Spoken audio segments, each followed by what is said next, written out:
hemos venido sellando por lo menos en lo que hasta este momento Dios nos ha permitido entender de lo que el apóstol Pedro escribe a las congregaciones de la época y desde luego llega hasta nosotros. Entonces, la última vez vimos en este capítulo 5 que él estaba dirigiéndose a las personas que habían caminado más en el Señor. Cuando dice ruego a los ancianos que están entre vosotros, se estaba refiriendo no solo a los líderes, sino también a aquellas personas que llevan años en Cristo Jesús. Estábamos también mirando que el hecho de venir o estar mucho tiempo en una congregación no significa que hayamos madurado en la fe. Hay personas que pueden llevar mucho tiempo en una congregación y simplemente haber estado ahí, no sé si vegetando podría ser la palabra, por lo menos no maduraron, siguen verdes. Entonces, lo ideal, o lo real mejor, que debe ocurrir es que entre más tiempo lleves en los caminos del Señor, más conozcas las profundidades de la persona del Señor Jesucristo. No te estoy hablando de estudio, no te estoy hablando de llenar nuestra cabeza intelectualmente, sino que en la medida de nuestro peregrinar al lado del Señor Jesús, por la presencia del Espíritu Santo en nuestras vidas, debe haber cambios radicales, no solamente que nos aparten de la vida que llevábamos antes de llegar a Cristo, sino que nos acerquen a lo que es el caminar con Dios. El apóstol Pedro, ya citando el Antiguo Testamento, dijo en los capítulos anteriores que Dios pide que seamos santos porque Él es ¿qué? Porque Él es santo. Y ya vimos que Él no está pidiéndonos que llenemos una serie de requisitos y de logros para lograr la santidad. Sabemos que por el nuevo nacimiento las cosas viejas pasaron y ya todas son hechas nuevas, y que somos nuevas criaturas. Todo lo que se hizo, ya basta el tiempo pasado, dijo Pedro también, para haber hecho lo que agradaba a nuestra vida pagana antes de conocer al Señor. Entonces, el nacer de nuevo no consiste solo en dejar de pecar. Realmente, al creer en Cristo, la persona o el ser que éramos y que dedicábamos a las obras de la carne, pues muere, porque para eso nos identificamos con Él. Además, somos sepultados y resucitamos, y esa persona que resucita es una nueva ¿qué? Es una nueva criatura. Por lo tanto, Dios no me está pidiendo que logre ser santo, sino que me está exigiendo que desarrolle la santidad que en la nueva naturaleza me ha sido entregada. Entonces dice, ruego a los ancianos que están entre vosotros, y él dice, yo anciano también con ellos. Pedro entonces no ha llegado a este sitio o a este momento de su vida de madurez cristiana solo por estar allí inerte. Él ha venido en un proceso, y usted y yo ya hemos visto mucho de lo que el Señor, al llamar a Pedro, desde que lo conoce hasta el momento en que escribe esta carta, siempre ha permanecido en comunión con Él. Y algo que recuerda a Pedro, voy a avanzar porque ustedes ya lo vimos, es que ha sido testigo de los padecimientos de Cristo. No solamente él tuvo el privilegio de caminar al lado del Señor, de verlo llegar a aquella cruz, de verlo padecer, ser ultrajado, también debe recordar mientras escribe esta carta el momento en que es sepultado y va a la tumba y encuentra que ya no está, porque el Señor no se quedó muerto, sino que ¿qué? Resucitó. Dígale de lado, el Señor resucitó. Entonces Pedro sí recuerda los padecimientos de Cristo. Además, también nos recuerda que toda persona que llega a Cristo padecerá persecuciones, porque es necesario. Habló el apóstol Pedro cuando estaba animando a las congregaciones en Hechos, les dice, es necesario que a través de muchas tribulaciones entréis en el reino de los cielos. Los que entonces creemos tendremos padecimientos, y este padecimiento que sufrimos no es porque estemos pagando por algo malo que hicimos, sino que estamos siendo formados en el carácter de Cristo. Santiago dijo: tengan por sumo gozo cuando estén en medio de diversas pruebas. Entonces, con las pruebas, el Señor las permite para formarnos el carácter, porque aunque somos cristianos, necesitamos madurar. Diga conmigo, madurar. Así es. Así como un ser humano es completo al nacer, pero se desarrolla hasta llegar a la etapa de madurez. Cuando llegamos al nacimiento de un bebé, ese es un ser humano completo. ¿Está desarrollado? No. Lo mismo ocurre en el aspecto del nuevo nacimiento. Nacemos de nuevo, somos nuevas criaturas, pero si nos quedamos así pequeños, seremos un lastre para el cuerpo de Cristo, en vez de ser un anciano al cual Pedro, en este caso, les dirige estas palabras de ánimo, y a ellos les habla también como anciano, como hombre que ha madurado en Cristo, y les recuerda a esos ancianos que también, como Pedro, son participantes de la gloria que será revelada. Ya hablamos que parte de esa gloria que será revelada es el retorno del Señor. Él nos recuerda también cuando estuvo en aquel monte en la transfiguración, y el Señor ante ellos estuvo hablando con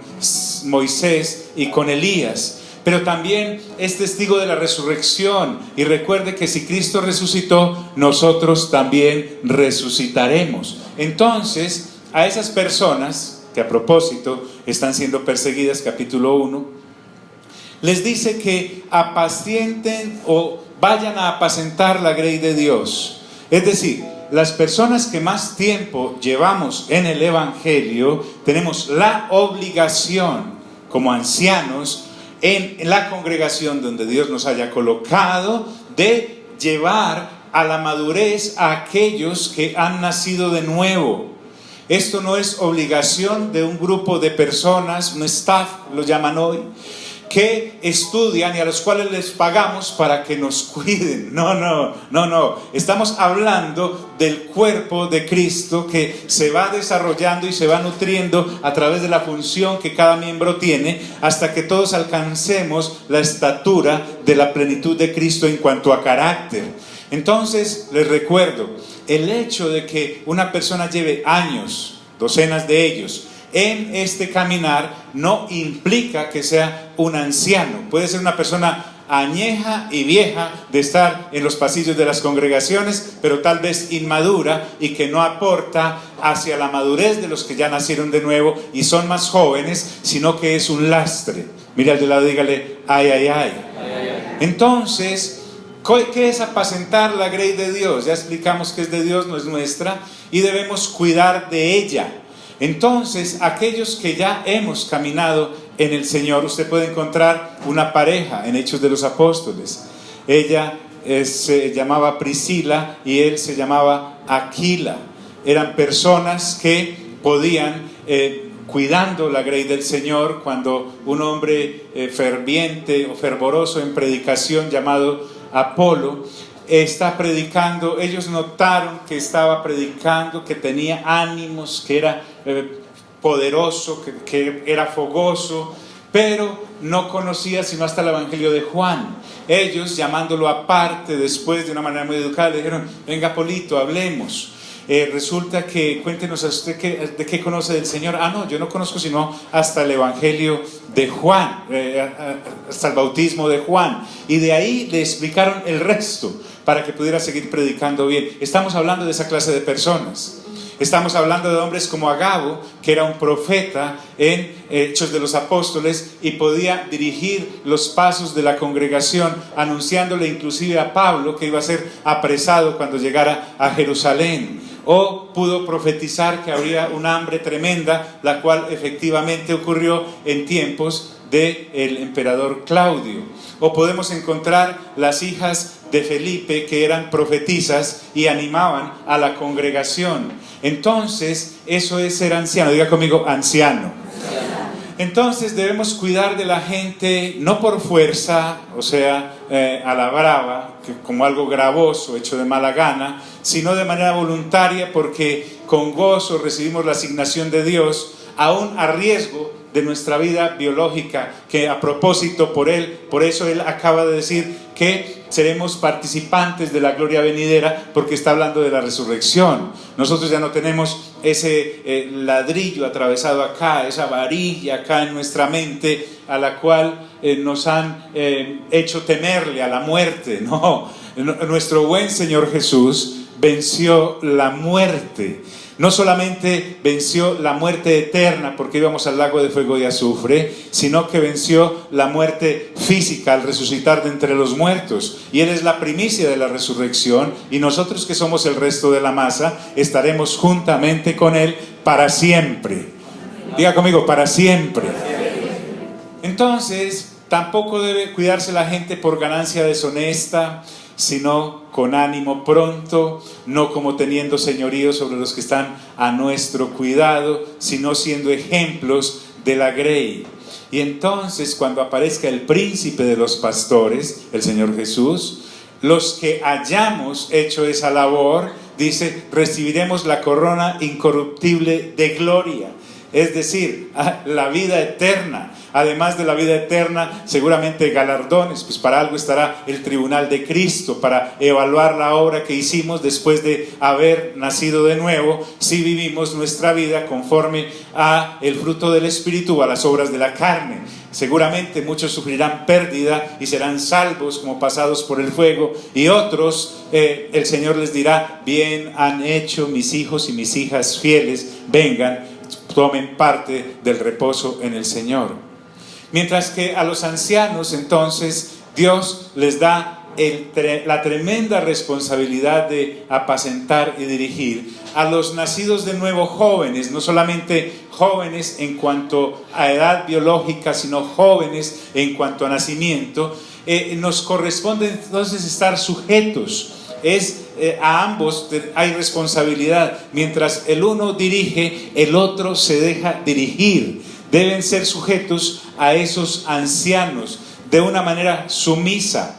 Ya en nuestra naturaleza espiritual debemos renunciar a aquella naturaleza carnal que traíamos cuando no nos sujetábamos a nadie, éramos potros sin ley, salvajes. Entonces, la sujeción es algo que el apóstol Pedro está ilustrando en esta parte final de esta carta. Y para ser sujeto y para ejercer autoridad se necesita humildad. Diga conmigo, humildad. Fuerte, humildad. ¿Usted quiere apreciar la humildad? ¿Quiere saber qué es la humildad? Mire a la persona que tenga al lado, por favor.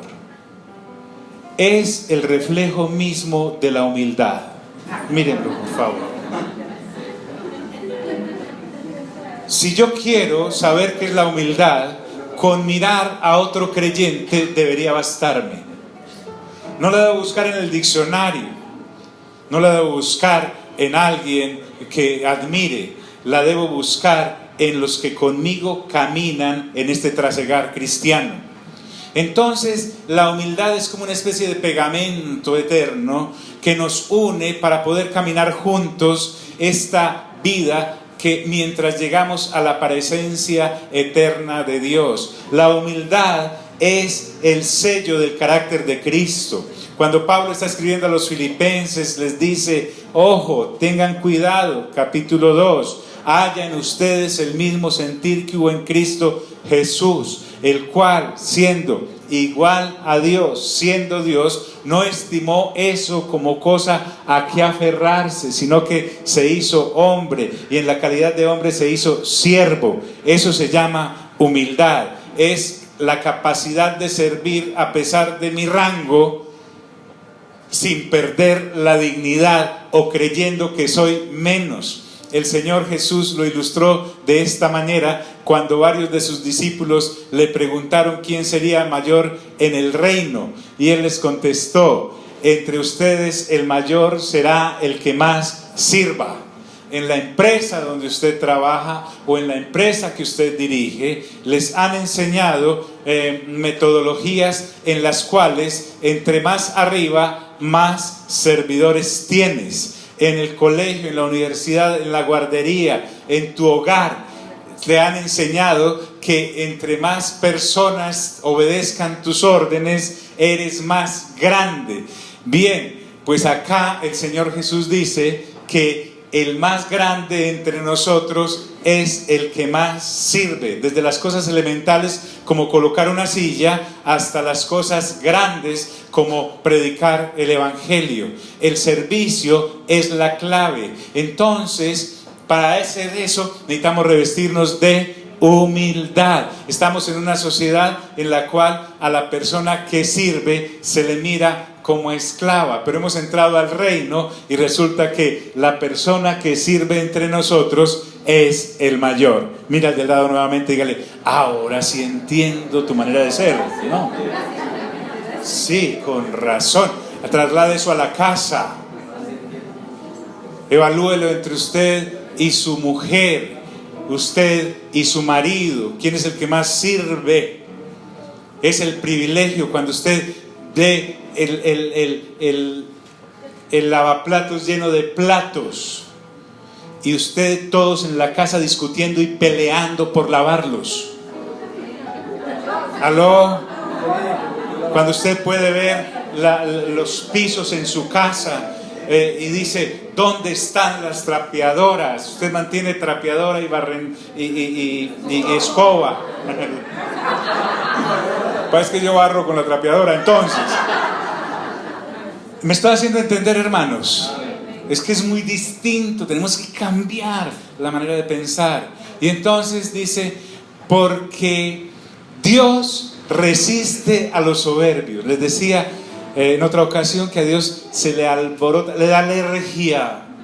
Él ve una persona soberbia y se le salta. Desea salir de la presencia de esa persona. El Señor Jesús es ejemplo de eso. Estuvo ante un soberbio llamado Herodes y le decía, casi que quería hacerlo como arlequín de la corte, como payaso, y el Señor no le contestó ni una sola palabra. Quedó tan decepcionado Herodes que se lo devolvió a Pilato. Entonces, el asunto es que Dios resiste a los soberbios. Y es por una causa, la soberbia. Isaías 14, 22, Isaías 14 y Ezequiel 28 nos narran cómo Luzbel, un querubín extraordinario, hermoso de pies a cabeza, adornado con toda clase de piedras preciosas, sabía acerca de música, dirigía coros, era lo máximo entre los ángeles. Y resulta que un día amaneció fuera de base y dijo: pero yo tan hermoso, yo tan poderoso, yo quiero sujetándome a este Dios, yo quiero estar por encima de Él. Y cuando Dios medio olió, escuchó, palpó, le llegó la noticia, inmediatamente lo lanzó de su presencia. Dios resiste a los soberbios. Le quedó eso. De manera que cuando usted, les decía, ve a una persona soberbia, altanera, créame, dice el proverbio, antes del quebrantamiento es la soberbia, se sube el orgullo. Usted lo mejor que puede hacer cuando sea testigo del orgullo de alguien es córrase un poquito, porque la roca le viene de arriba, tarde o temprano. En Hechos 12 muestran un hombre que dio un discurso ante sus gobernados, tanto que lo aplaudieron y dijeron: es voz de Dios, no es un hombre. Y él asume toda la gloria, soberbio, Herodes. Y dice que un ángel lo hirió y murió comido de gusanos, así, en un momento. Dios resiste, diga conmigo, Dios resiste a los soberbios, pero le da gracia a los humildes. Es decir, si usted quiere tener un buen concepto de parte de Dios sobre usted, sea humilde, pero como no venimos con eso, para que la gracia de Dios, el favor de Dios repose sobre uno, Dios necesita tratarnos. Recuerden, la madurez en el cristianismo nos lleva a este buen lugar llamado humildad. Y entonces Dios permite que haya circunstancias en nuestro... Dios nunca pierde el control sobre tu vida. Jamás te ocurre algo que Él no haya permitido. A veces uno dice, pero ¿dónde está Dios? Tranquilo, observando. Me voy a morir. No sé, lo que sí sé es que Dios sabe la temperatura suficiente que puede permitir sobre tus hombros. Da gracia a los humildes. Entonces vemos la riqueza de este asunto cuando, estando bajo presiones, bajo situaciones o tribulaciones, recordando que debemos mirar muy bien si lo que estamos sufriendo es por haber estado en los caminos de la carne, pues valiente gracia, correcto. Pero si lo que sufrimos es por permitir que el Señor Jesucristo se manifieste en nuestras vidas, colocando en nosotros su carácter, ¡hombre!, premios tendremos. Ahora, en cierta manera el sufrimiento da réditos casi que de todas las formas. Voy a recibir réditos si sufro porque el llevar el nombre de Cristo me pone en circunstancias difíciles en el entorno. Pero supongamos que el sufrimiento que ahora tienes es por haberte ido a una obra de la carne. Puede que muchos sufrimientos no te den réditos por haber sufrido por Cristo, pero algunos sufrimientos de los que nosotros nos entramos sin necesidad por las obras de la carne, posiblemente nos lleven a Cristo. El Salmo dice, me hizo bien haber sido afligido, porque entonces busqué tus estatutos. Ahora, no me lo tome pues olímpico y ahora diga, me voy a ir a las obras de la carne a ver si sufro un poquito y conozco más a Cristo. No, le estoy diciendo que a veces hasta las metidas de pata sirven para estrellarnos de tal manera que uno dice, por aquí no es, como los cucarones, ¡pam, pam!, hasta que uno ya se entona y dice, vamos a vivir la vida del Espíritu, que entre otras cosas es lo más espectacular que puede haber. ¿Me estoy haciendo entender, amigos? Cuando te pase entonces algo, dice la Escritura que en vez de ponernos a despotricar, a ver dónde está Dios, etcétera, nos humillemos pues bajo la poderosa mano ¿de quién? De Dios. Cuando dice humillarme bajo la poderosa mano de Dios, es cuando por fin reconozco que yo no tengo el control de nada. Miren, amigos y amigas, Dios se goza en aquella persona que, vencida, hidalgamente se postra ante Él y dice, Señor, ya entendí, Señor. Ya sé, en mi mano solo debe estar lo que tú quieras que esté en mi mano. Y en mi mano no debe estar lo que tú no quieres que yo tenga. Y por otro lado decirle, Señor, ya sé, ya entendí que conmigo debe caminar la gente que tú quieres que conmigo camine. Y no va a estar la gente que tú no quieres que camine conmigo. Amén. Amén. Entonces nos dice Ana, desde el Antiguo Testamento, se levanta y dice, Dios da, mejor, Dios enriquece o Dios ¿qué? Empobrece. Dios da la vida o Dios ¿qué? Dios humilla o Dios ¿qué? Exalta.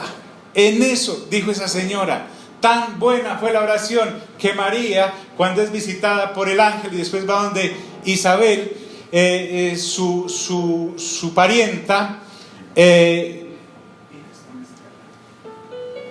toma este modelo de oración y translitera prácticamente en su oración lo que Ana oró en su momento cuando hablaba con Dios, cuando le había pedido a Dios un hijo. ¿Cuál es nuestra actitud en medio de las tribulaciones? ¿Cuál es nuestra actitud? Y les hablaba de Job y nos gozábamos con Job. Job, un hombre al cual Santiago también citó, nos enseña carácter, no necesita mucha revelación. Él era un hombre apartado del mal, Dios chicaneaba con él. Le decía al diablo cada vez que lo visitaba, a darle cuenta, le decía, ¿has visto a mi siervo Job? Oh, eso le daba una chispa. Y entonces un día Satanás le dice, sí, pero es que es muy fácil servirle hacia usted, si lo ha rodeado de cuanta cosa, no lo puede tocar nadie. Dice, tóquelo pues. tóquelo. Y no solamente tocó sus bienes, tocó su familia, tocó su salud. Y él se postra y adora. Eso sí le da más chispa al enemigo, que por ahí vienen los otros versículos. Escuche bien. Entonces la esposa de Job llega y le dice: aún retienes tu integridad. Claro, ella veía a Job, pero ya pensaba, algún tapado tiene que tener para que le esté pasando todo eso de la noche a la mañana. Nosotros, ¿cómo cambiamos de estrato de la noche a la mañana? Todas esas cosas. Y como mis hijos, algo tuvo que haber hecho mal. Y él le dice, bien humillado, le dice: ay, mi vida, la única vez que usted va a hablar en 42 capítulos y dice esa abogada. Pero bueno, vea, le enseño, porque él era el sacerdote de la casa. Dios dio, Dios quitó. Sea en todo Dios. A esa señora no volvió a hablar. Busque y verán, jamás dice. Le tocó, eso sí, ver la restauración de Job, etcétera, etcétera, etcétera. Hemos pasado por ahí. Créame que nosotros, como cuando vamos a cine, nos identificamos con el que gana. Cuando yo entro a Job, me identifico con la señora. La señora me representa. Yo he hecho todo lo que me ha dicho en pocas palabras. Qué mujer tan sabia. Dios quiere a alguien que le diga: tienes el control. Nada de lo que me ocurre está por fuera de tu trato para permitirme crecer a la estatura de Cristo. Estoy madurando. Humillaos pues bajo la poderosa mano de Dios. Y aquí viene: para que Él os exalte cuando fuere tiempo. Diga conmigo, hay un tiempo. En las predicaciones mediáticas solemos decirle al enfermo: te sanarás. Al quebrado financieramente prosperarás y tendrás 7 veces más. Al que fue vituperado vendrán a ti, se te humillarán. Pero en las predicaciones serias también sabemos que es posible que eso no pase, que el enfermo sí se muera, que el quebrado se quiebre más, que la situación se vuelva más empinada. Pero resulta que no tenemos esto puesto acá, sino que tenemos una visión eterna de la vida. Pedro le está hablando a personas maduras que saben que el Señor retornará, sin importar cuál fuera el día. Si hemos muerto, vendremos juntamente con Él el día de la gran reunión. Si estamos vivos, a su regreso seremos transformados. Escucha, si tu cuerpo muere o se sana, de todas formas, para el resultado final no tiene ningún efecto. Mejor dicho, vale más un 0 a la ¿qué? ¿Es por qué? Le explico por qué. Porque todos recibiremos un cuerpo nuevo. Pero eso solo está en la mente del creyente maduro, que ha renovado su mente y sabe hablar como las personas ancianas que han trasegado en el conocimiento de la persona del Señor Jesucristo. ¿Me estoy haciendo entender, amigos? Si al final soy restaurado financieramente o no, o muero inope, da lo mismo, porque lo que ahora usamos como circulante acá, en la eternidad, pues fíjate, el oro sirve para pavimentar calles, la plata para decorar paredes, nada más. Allá no hay que comprar ni vender, la cosa está completamente diga conmigo, la eternidad. Ay, tan escapista usted, pastor. No, tan realista. Tan realista. No sé si me estoy haciendo entender, amigos. Pedro le está hablando a personas que están siendo perseguidas. Hace 2000 años, tal vez algunos de los que podían escuchar la lectura de esta carta, al otro día estarían en la cárcel, o serían asesinados, o serían todavía más exiliados. Él les está hablando de la eternidad. Así que cuando usted encuentre versículos todos estos, para que Él os exalte. A propósito, ¿quién es el que exalta? El mismo que humilla. Correcto. Aquí no fue que me humilló mi socio, mi socia, la familia de mi mujer, la familia de mi marido, el régimen. No. Dios está formando el carácter de los recién nacidos en Cristo y les está permitiendo la oportunidad de llegar maduros a su presencia. ¿Para qué? Para que en aquel gran día reciban recompensa y no pérdida. Entonces, es posible que Dios te restaure. Yo he visto restauraciones extraordinarias. El hecho es que cuando no renuevo mi mente, si fui fracasado financieramente y vuelvo a tener plata, soy otra vez el mismo bruto con plata. Mira el de lado y dígale, ay, ay, ay. Porque entonces, si no aprendo bien la lección, me espera otra. Porque Dios no va a permitir que me pierda por 3 o 4 pesos. El hecho es que si me sano y no aprendo a valorar lo que Dios me está entregando, entonces estaré dedicando otra vez mi vida a lo que me enfermó. La situación es tan clara que Pablo le rogó 3 veces al Señor que le quitara una enfermedad, un aguijón de Satanás que estaba sobre su cuerpo, y 3 veces le oró a Dios, y un día Dios le dijo, hijo, no me ore más, de eso no se sana. Ese aguijón te lo permitiré para que la calidad de la revelación que estás teniendo no te lleve a la exaltación y te vuelvas orgulloso. Y como yo no resisto a los soberbios, mejor dicho, no me imagino la eternidad sin ti. Así que te quedas así. Y Pablo, en vez de ponerse a llorar y a lamentar como Ezequías, que a propósito de Ezequías en el Antiguo Testamento Dios le avisa que se va a morir, y Ezequías, en vez de decir ¡wow! Rico, la eternidad me espera, la resurrección, voy a estar con mi Padre Celestial, no, el tipo infantil que no había aprendido se ponía a chillar. E Isaías va en la mitad del patio y le dice, psst, vaya y le dice que no ha entendido, que le doy 15 años más de vida. Oh, gran fiesta hizo. Pero en esos 15 años que no debe estar aquí en la tierra, resulta que tuvo a Manasés, que fue más malo que la carne de cabeza. Deshizo. Manasés significa el que hace olvidar. Todo lo que Ezequías hizo lo hizo olvidar Manasés. Le mostró todas sus riquezas a los babilonios en medio de su orgullo por haber sanado. Y los mismos babilonios fueron, y resulta que esos mismos años después fueron los que llevaron hasta la última cuchara del templo. ¿Qué fue lo otro que hizo? No me acuerdo. En todo caso, y se volvió a morir.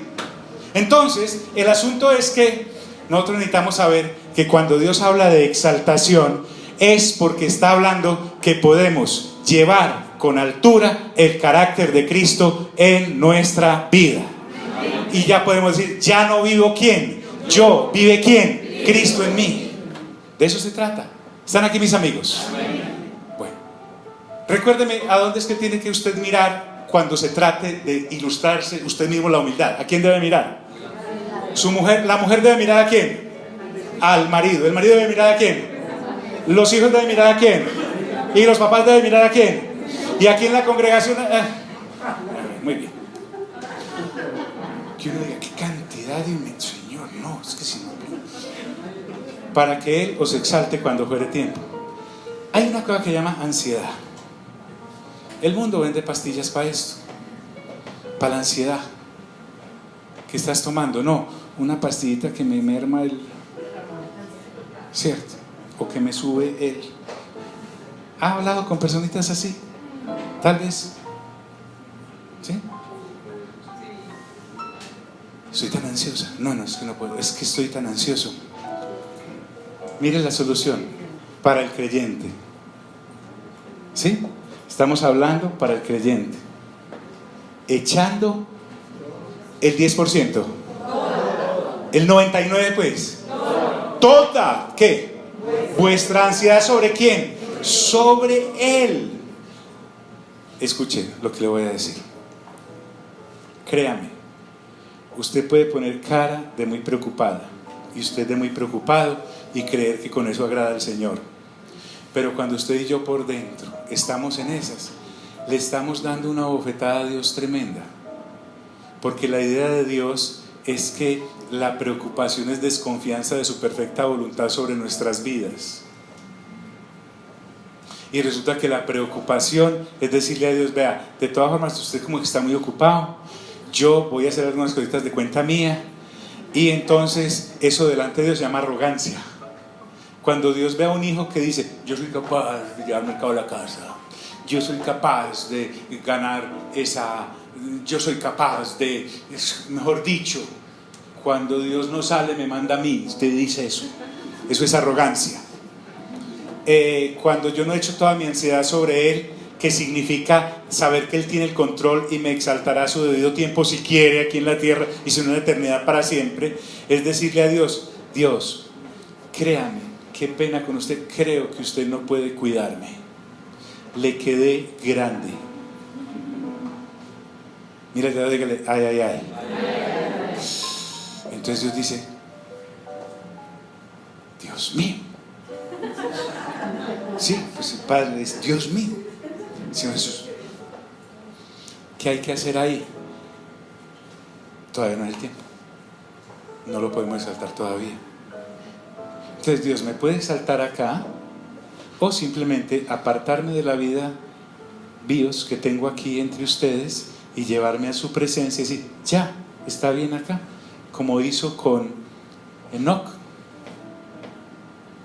Enoc, dice Génesis, anduvo con Dios. Un día Dios dijo: me lo llevo. Y se lo llevó y nadie lo encontró. Un día Elías estaba listo, y Eliseo vio como su profeta maestro fue llevado a la presencia de Dios. Un día Esteban estaba listo y dijo: me lo llevo. Y se lo llevó y fue apedreado. Saulo no estaba listo y lo dejó y permitió que matara a Esteban. Y así Dios sí es de cadenas. Y entonces en una generación, mire, pienso que Dios obra de esta manera. Dice: y en esta generación, entonces estuvo la generación de David, el rey. Dijo: voy a buscar un hombre conforme a mi corazón. Saúl no me gustó porque no, le quitaré, y lo humilló después de haberlo exaltado, y exaltó a David. Entonces dice Hechos que David sirve a su generación y fue reunido con sus padres. Y hasta que llegamos a esta generación, y Dios dijo: me va a buscar un Sebastián, dos Sebastianes mejor conforme a mi corazón. Sí. Un Luis conforme a mi corazón. Y entonces uno se mira y dice: ¿yo qué voy a tener conforme al corazón de quién? Lo voy a conformar. Lo voy a hacer a la imagen y semejanza de mi hijo en cuanto a carácter. Y empieza a esculpir a Susanita y la esculpe, ¿sí? Y empieza a esculpir a la Topo, ¿sí? Y empieza a esculpir al tocayo. A cada uno con su cincel le dedica tiempo. Y voy a esculpir a Sandrita. Y te pone en una serie de lijas y martillos y cinceles que uno... Y como la puerta es estrecha, por ahí no pasa y no lo que él quiere. Y uno arrastra tantas cosas, hermanos. Entonces, a lo único que le queda a uno, la única defensa que Dios le deja a uno es creer.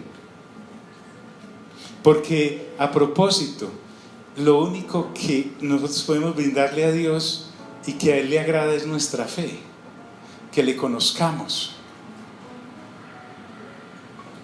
¿Con qué vamos a impresionar a Dios? Con la fe. Algo que impresiona al Señor. El Señor Jesús iba caminando buscando en Israel fe y no la encontraba. Cuando llega por allá una mujer y le dice: Señor, listo, como sea, llámeme como quiera. Me dijo perrillo, yo le ladro, pero sane a mi hija. Y él dijo: vaya, yo a una gente así no le puedo negar nada. El otro dijo: no señor, no vaya por allá a la casa, yo también soy un hombre sujeto a autoridad. Y le digo a este: va y viene, y a mí me dicen vaya, yo voy, mande su palabra. Y después es que se va el tipo y le dice: no he hallado tanta fe en Israel. Pedro, después de que va un poquito sobre el agua, se hunde y le dice: ¿por qué dudaste? O sea, la inquietud de Dios es interesante. Qué rara esta gente, ¿por qué no cree en mí? Si ya nació de nuevo. Pues está bien los paganos, los que no han nacido de nuevo, pero este que ya nació de nuevo, dudando. ¿Sí? Casi que me pone aquí en la alabanza una negra duda. No. Entonces, tenemos que echar toda nuestra ansiedad ¿sobre quién? ¿Sobre quién? Sobre Dios. Toda. La de los hijos. Toda. Un hombre de una sola ansiedad que no puede echar sobre él. Pero no es echar una ansiedad sobre él en el sentido de tire, sino de entender. Diga conmigo, a propósito, ¿a qué es a que venimos? ¿A qué? ¿A renovar qué? La mente, porque nosotros no pensábamos así. Dios nos dice sed santos y nosotros nunca anduvimos por la santidad, era en la oscuridad. Entonces tenemos que aprender a caminar como Él. Entonces, y la razón de Pedro es porque Él tiene cuidado de vosotros. Es más, la palabra ahí puede llamarse especial cuidado de parte de Dios sobre cada uno de sus hijos, dándonos un trato en medio de su inmensa bondad. Así que lo menos que yo debo hacer es corresponderle creyendo. Y me llama a la sobriedad y dice, sed sobrios y velad. Diga conmigo, velad. Es ser templados. Aquí está hablándome él del dominio propio. El dominio propio es una de las manifestaciones del fruto del Espíritu Santo. Es una persona que, dice el proverbio, vale más el que se gobierna a sí mismo que el que conquista ciudades. Es una persona que tiene control divino de él, de ella, sin importar cuál es la situación. Ahí estoy, sea cual sea la noticia, ahí estoy, sea cual sea el triunfo, ahí estoy. Me conozco porque conozco a Dios. Una persona que no conoce a Dios jamás se conocerá a sí misma. Podrá autohipnotizarse, hacer cosas así, pero está hablando de que el dominio propio es una manifestación del fruto del Espíritu. Cuando me dice sed sobrios y velad, no está hablando de trago, no está hablando de que deje el whisky, no está hablando de que, no, está hablando de que no se deje embriagar por esta rueda loca que es el mundo. El mundo está loco completamente, está patas arriba. Cualquiera sea el sistema está mal. Entonces la sobriedad mía consiste en que, de acuerdo con la sabiduría que he recibido, avanzo a la estatura de Cristo y avanzo hacia el encuentro eterno con mi Padre Celestial. Entonces nada podrá arrebatarme del amor de Dios que es en Cristo Jesús, Señor nuestro. Nada, diga conmigo, nada. Por Dios. Entonces la santidad, cuando practico la santidad, me aleja del pecado, claro, pero me aproxima a Dios. Y cuando me habla de velar, me aleja de ser descuidado y de no estar pendientes de su retorno. Sed sobrios y velad es, estoy pendiente del retorno del Señor. ¿Por qué? Porque el Señor prometió que Él, ¿qué? Regresaba. A mí no me debe motivar en la vida nada más que su regreso. Después de haberlo conocido, está bien, lindo tu hogar, créeme, tengo uno. Lindo tus amigos, tengo espectaculares, vea, como 5, y ahí vamos. Pero no puede alejarme nada de eso, de la expectativa del retorno del Señor. Hombre, a eso se refiere él. Sean sobrios y velen. Sean sobrios y velen. Dice, porque vuestro adversario el diablo, como león rugiente, anda buscando a quien ¿qué? Devorar. Ojo pues. Ay, Dios, el diablo ya apareció, me dañó la fiesta. No. Me está diciendo que el diablo, a propósito, miren qué paradoja esta. ¿Los ángeles son espíritus o no son espíritus? Pero desde que este espíritu, Luzbel, se llenó de soberbia y cayó, anda en la carne, en las obras de la carne. Por lo tanto, cuando él me dice, porque vuestro adversario el diablo, no es que él, con tridente y cola, como el escudo de la América, no es que él vaya a estar detrás de mí como si fuera yo tan exclusivo para que un ser celestial como este, aunque caído pero tiene su dignidad, vaya a estar detrás de mí todos los días. Hay personas que amanecen con el diablo en la sopa, el diablo en el arroz, el diablo en las verduras, el diablo. No, me está diciendo que cuando yo bajo a las obras de la carne, estoy en el territorio donde se mueve Él y donde Él gobierna, porque Él es el padre de las tinieblas. Él inventó la mentira, fue el primer pecador. Entonces, cuando me bajo a las obras de la carne, me ubico en su terreno. Y en el terreno de las obras de la carne, el diablo me gana por experiencia. ¿Aló? Y más te enreda. Mientras que si me adentro en el camino del Espíritu y avanzo en las obras del Espíritu, Él no puede entrar ahí. ¿Por qué? Porque Él no puede vivir en santidad. ¿Por qué? Porque solo puede estar por ahí merodeando como león rugiente a ver quién se baja las obras de la carne. Así que esa disculpa de fuera en el nombre de Jesús y la guerra, la famosa guerra esa, no es solo eso. Se trata de vivir en las cosas de Dios y no ponerme en los terrenos de Él, porque la carne es ávida de a quien devorar. ¿Están conmigo, mis amigos? Entonces anda alrededor buscando a quien devorar. Ahora, la carne y el diablo te devoran sin misericordia. El diablo no va a decir, mira el diablo, salió con el permiso de parte de Dios. ¿Están aquí, mis amigos? Dice, lo puedo tocar. Listo, habló con el viento y tumbó la casa donde estaban los pelados, 10 muertos.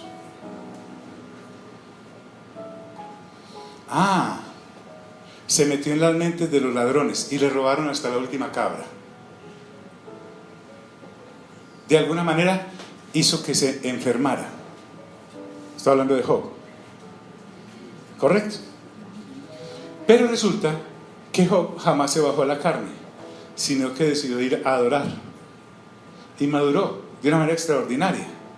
En los capítulos finales dice, Señor, yo di oídas. ¿Qué? Te había oído. Es más, dice, hablaba lo que no entendía. Pero ahora mis ojos te ven. El tipo madura. Entonces no le cedió y le tiró por todos lados. ¿Qué hacemos nosotros cuando las vicisitudes llegan? Fíjate, estoy hablando de 10 hijos literales. No, es que la Biblia es una metáfora, quién sabe. Era un hombre oriental, a ellos no les preocupan los hijos. Claro que le preocupaban. Las finanzas se las tocó hasta donde ni data crédito ya le servía. Así, los amigos se le voltearon completamente tratando de defender a Dios, lo acusaban a él. Fue algo terrible, pero Job no cedió. Le decía todos los días, Señor, tú me diste, tú me quitaste. Ana le dijo, tú enriqueces, tú empobreces, tú das la vida, tú la quitas, tú humillas, tú exaltas. Ante una persona así, Dios se baja del caballo, dice, venga, súbase. Usted es de los míos, usted es de las mías. ¿Estamos aquí, amigos? Eso es muy vital.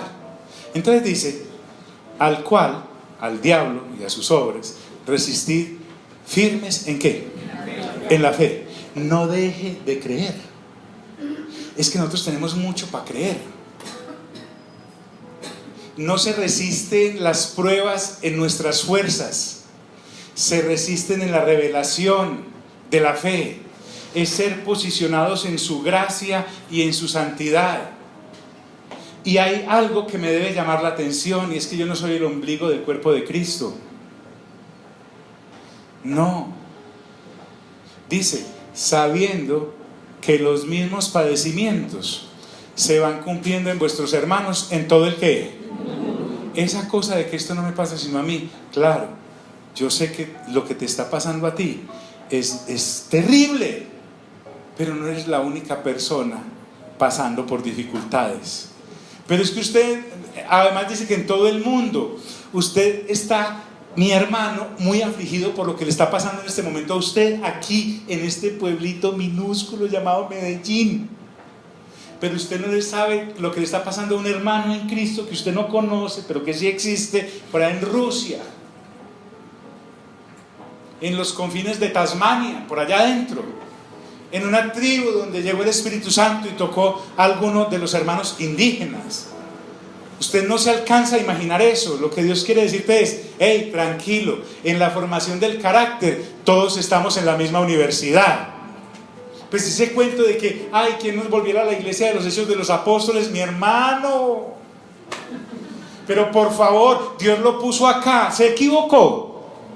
¿Aló? No. Dios te puede tratar en medio de la abundancia. Pero ¿por qué esa gente era tan santa? No. Era gente que había nacido de nuevo y renovó su entendimiento. Lo mismo pasa en todas las generaciones. Es que el Espíritu Santo no cambia. Es el mismo, solo que nos dedicamos realmente a Él, sabiendo que los mismos padecimientos. ¿Qué padecimientos? Los sufrimientos de los que hablamos, pero también las tentaciones.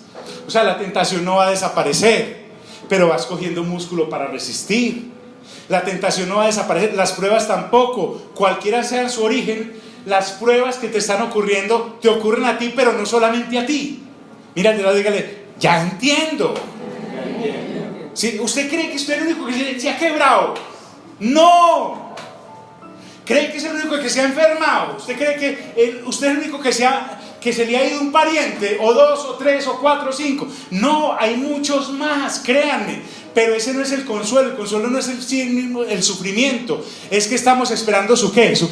Su retorno. Y eso es lo que me mantiene como una brújula firme en medio de tantas acechanzas y dificultades.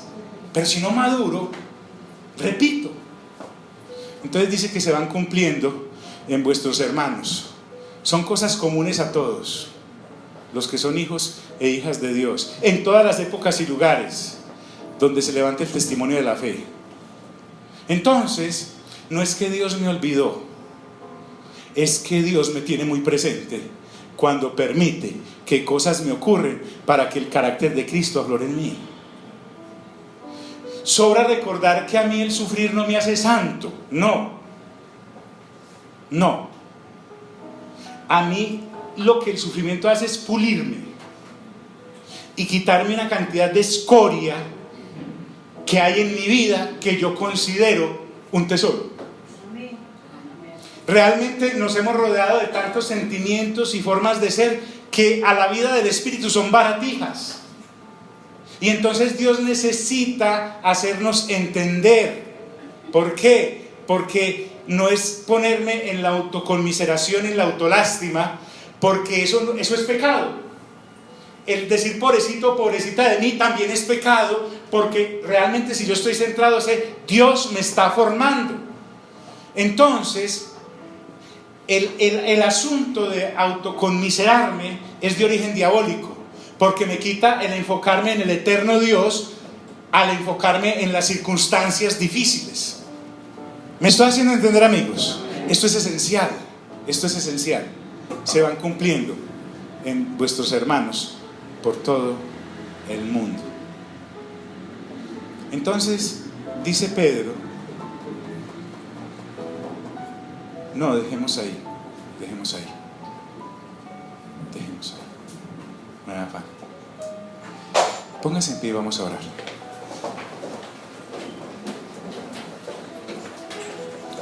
John, ¿usted por qué me habla así? Uno, porque si en el transcurso de esta semana algunos nos morimos, ¿qué? ¿Dónde nos atrasamos? Allá.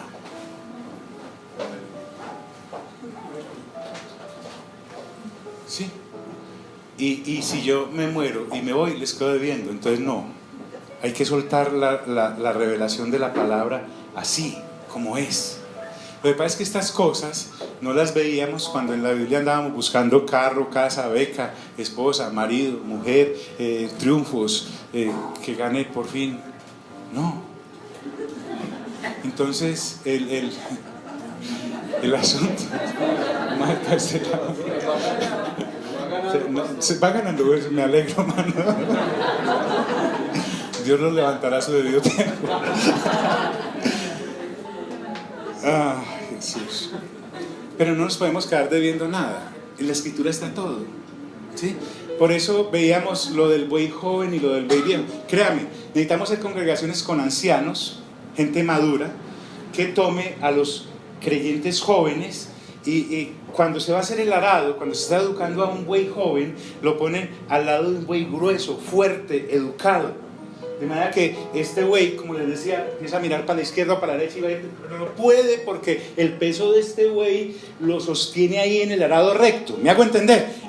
¿Qué es el buey joven y el buey anciano en este caminar? Una persona madura en la fe que ha renovado su entendimiento, que está al lado de unos bueyecitos jóvenes o bueyecitas jovencitas, y cuando a ella le da por brincarse ya para las obras de la carne, este está también plantado que ni se puede ir. ¿Por qué? Porque lo está doctrinando bien. Pero si ponemos un buey loco al lado de un buey joven o un buey maduro, termina bebiendo con aquel. ¿Sí me hago entender? Terminan las obras de la carne con, ¿y dónde se van aquí evangelizando al hermano? No, así no es. Acompañándolo, como haría Cristo.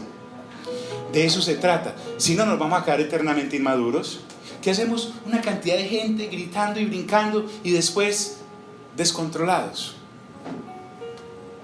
Miren, aquí Pedro me está enseñando de unos creyentes que no tienen por qué temerle al diablo, sino resistirlo.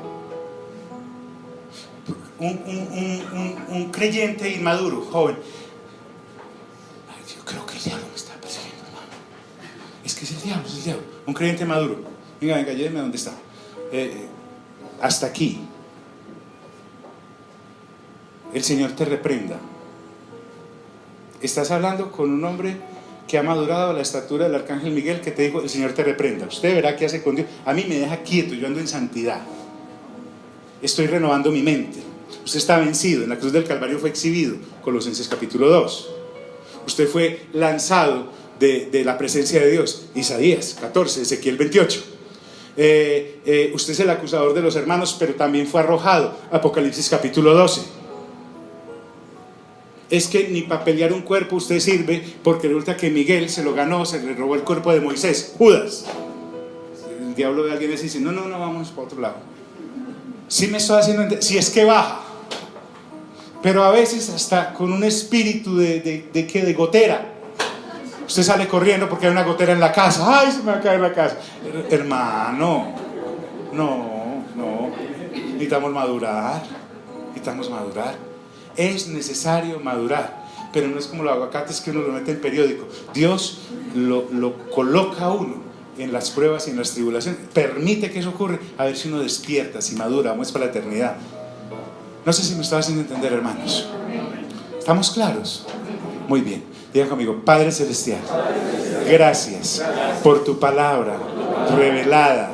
Esa sí es cortante y eficaz, y discierne, porque parte lo que es de la carne y lo que es del espíritu, y me hace vivir conforme a tu voluntad revelada. Amén y amén. Dios nos bendiga a todos.